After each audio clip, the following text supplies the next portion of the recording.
Is the Trump administration telling Harvard what it can and can't teach? It's time for a Jason Rantz fact check.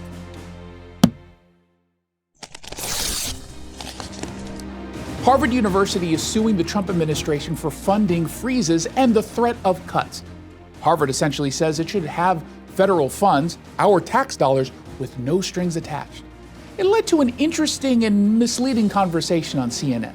You are conflating two issues. Yes, you are conflating the state government saying you must educate students to a certain standard versus the federal government saying you cannot teach African American history. You cannot teach Middle Eastern history. That is what we're talking about here. Alencia, go ahead. What did they say? Hold on. Now, this is an easy one to fact check since the letter from the Trump administration to Harvard is public. There's not a single word dictating what can and cannot be taught, including Middle Eastern studies or African American studies. What the letter does say is that programs that embrace anti-Semitism and other forms of bias have to be reformed. Now, it's certainly true that the Center for Middle Eastern Studies is mentioned in the letter, but it doesn't dictate what's taught in any direct way beyond the obvious. No anti-Semitism. That's been a problem.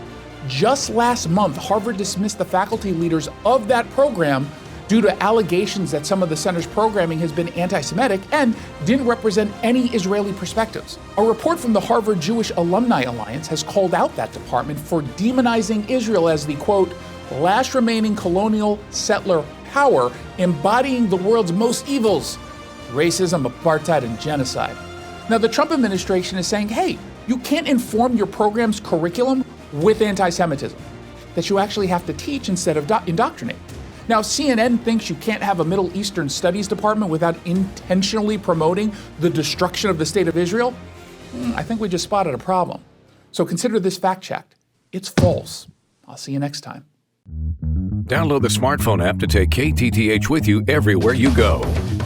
With KTTH in your pocket, you can read up on the latest news and opinion and stream your favorite shows 24/7. Download now to stay connected with KTTH anytime, anywhere.